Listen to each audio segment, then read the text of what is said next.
Assalamualaikum warahmatullahi wabarakatuh. Selamat siang, salam sejahtera untuk kita semua. Perkenalkan, nama saya Farhan Andika Pratama. NIM saya 0500582281. Di sini saya akan menjelaskan tugas 3 berjudul transaksi dan data distribusi.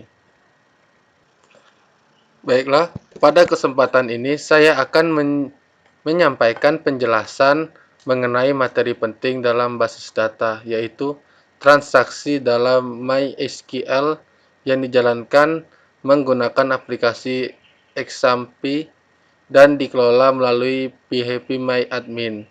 Materi ini sangat krusial karena berkaitan langsung dengan keamanan, keutuhan, dan kestabilan data, terutama dalam sistem kompleks seperti sistem informasi, rumah sakit, sistem keuangan, dan sebagainya. Baiklah, apa itu transaksi? Transaksi dalam basis data adalah sekumpulan perintah SQL yang dijalankan sebagai satu kesatuan transaksi, memastikan bahwa semua operasi berjalan sempurna bersama-sama atau tidak dijalankan sama sekali jika terjadi kegagalan. Tujuan utama dari transaksi adalah menjaga integritas data. Untuk itu, transaksi dalam basis data harus memenuhi prinsip ACID, yaitu 1. Atomicity. Semua perintah dalam satu transaksi dijalankan atau dibatalkan seluruhnya. Yang kedua, konsistensi. Data tetap dalam keadaan konsisten sebelum dan sesudah transaksi. Yang ketiga, isolation. Setiap transaksi berjalan tanpa dipengaruhi transaksi lain. Yang keempat, durability. Setelah transaksi selesai, data akan disimpan secara permanen. Nah, langsung saja kita untuk ke pengerjaan yang benar dalam transaksi. Oke. Nah, di sini saya sudah mengerjakan transaksi, ada transaksi 1, transaksi 2, 3, 4, dan 5.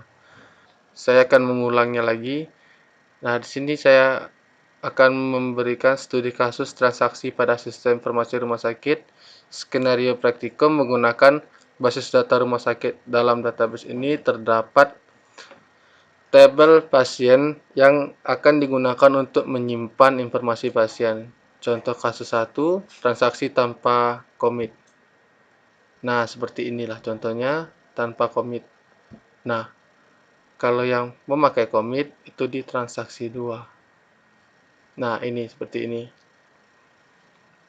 Lalu kita tekan go, dia akan berhasil seperti ini. Oke. Nah,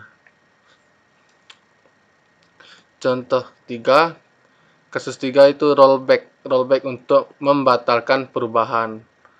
Lalu kita buka ke transaksi 3. Nah, di sini ada rollback.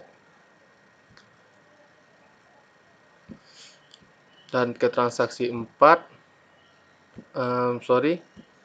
transaksi 3 penjelasannya,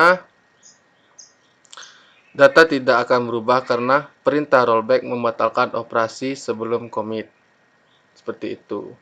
Kalau kita ke kasus 4, transaksi keempat, save point dan rollback sebagian. Kita bisa menyimpan checkpoint di tengah transaksi menggunakan save point. Jika terjadi kesalahan, kita bisa rollback ke titik tertentu. Nah, ini kode benarnya. Seperti ini. Lalu kita lanjut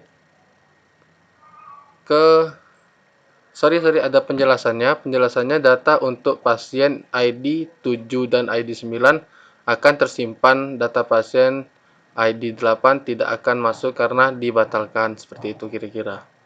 Nah, trigger dalam transaksi, trigger akan pindah transaksi trigger dalam transaksi. Seperti kita buka rumah sakit, kita buka more, ini ada triggers.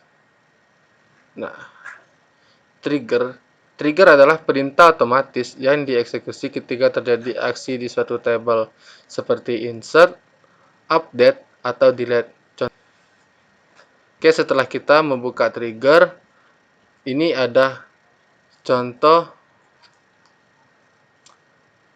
trigger yang sudah saya buat seperti ini kodenya.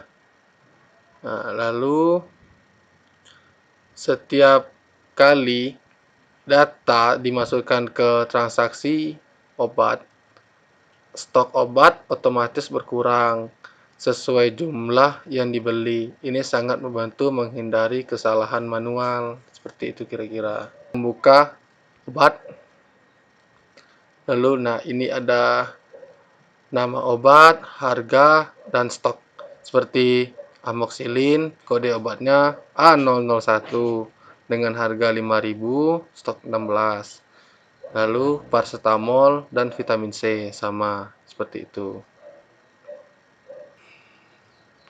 Nah, setelah ini kita buka ke transaksi obat. Nah, sini sudah saya buat. Kita ke insert. Nah, di sini kita akan mencoba untuk pembelian obatnya.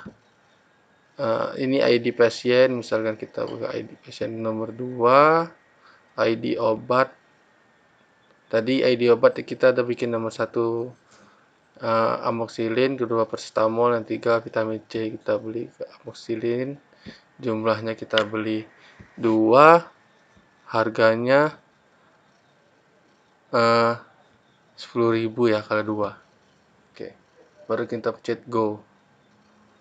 Setelah kita sudah mencet go tadi, keluarlah hasilnya ini, baru kita mencet browse, keluarlah ini harga-harga obat yang tadi kita buat. Seperti ini kira-kira. Dari itu kita pergi ke obat lagi, apakah jumlahnya berkurang atau tidak. Kita lihat.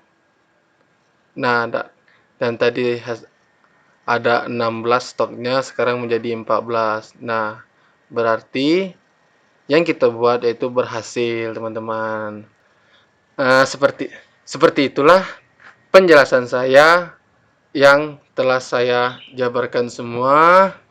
Maaf jikalau ada salah kata, salah pembicaraan, dan nada saya naik turun atau gemetar, saya mohon maaf.